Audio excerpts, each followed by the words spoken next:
I think that it's hard to run a referendum, and I think it's actually impossible to run a referendum on a law that's already been enacted.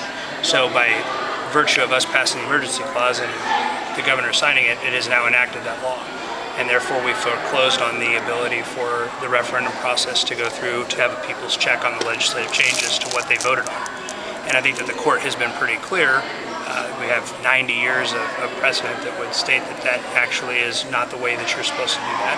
And if the court declares that this was not an emergency, obviously the difference between August and November is not dictating where Prop B would be implemented in November, and the law, if it didn't have the emergency clause, would go into effect on August 28th. There's no emergency there.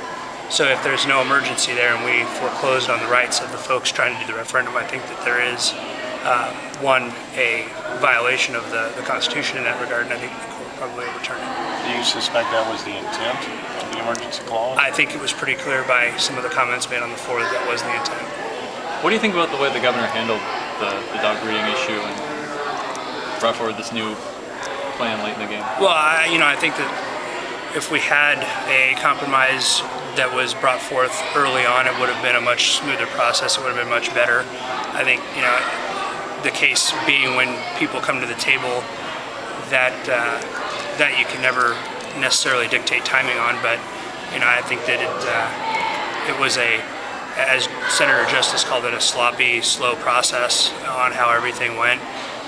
We have a bill now that's on its way to the governor's desk, and he's signed it, and we'll see what the groups decide to do as far as potential legal challenges from here.